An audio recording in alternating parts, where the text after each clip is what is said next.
Hello and welcome. Me out in the garden again, doing a little bit of DIY in gardening. I popped to B&M and I purchased this pot. This is the same one as I used for my cucumbers. Really, really good size for my greenhouse. Pretty good depth on it as well. So I thought I would purchase another one, as all of the shops at the moment are starting to sell out of everything and not replenish it. So I think at the moment what you see is what you're getting in the shops and the garden centres. So I picked this one up, put some holes in the bottom for drainage. I did put some extra holes in because I am a heavy waterer. And then I popped some compost in there, not too high up, because I wanted to make sure that I can pop some extra in there with some fertilizer halfway through the growing stage. So what I popped into this pot was peas and beans.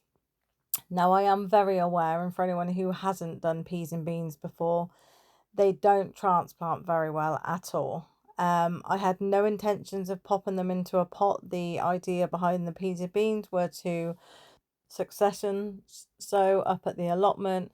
However, I spilt the peas and beans. They got soaking wet. They went into a big pile of mush.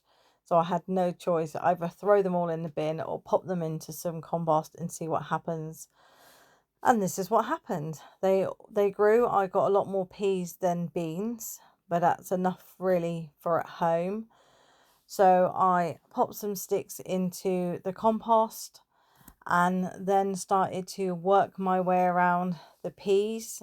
There was some basil seeds that were also grown in with the peas. I kept some of those in there because I find with the basil, planting it with a lot of the other greens that I have, it does keep the aphids away. And I've pretty much learned that basil will grow absolutely anywhere as long as it's warm. So I kept it in, got the peas and the beans in.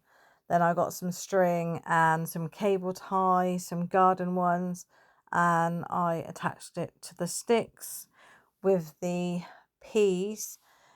They kind of came up in big clumps, so I tried to keep them in rows as much as I possibly could. Um, some of it was more successful than other rows, and like I said, it was either going to throw them all away or plant them. So I thought, well, what the hell? If they work, they work, and I've got peas and beans. If they don't, I was going to throw them away anyway. So yeah, so I was really, really pleased with the germination of these. I think they've done really, really well. And I've kept them probably a week longer than I needed to in the greenhouse. But I'm pleased. I'm really, really pleased. So popping the string around the peas to keep them in nice tidy rows so they grow up the sticks. I am going to keep them in these pots. I will change the sticks when they get taller if necessary. I have lots of other sticks that I can use, but for now, this is more than enough. And they've actually been in the greenhouse now for, I think, about 5 or 6 days, and they're probably an inch taller.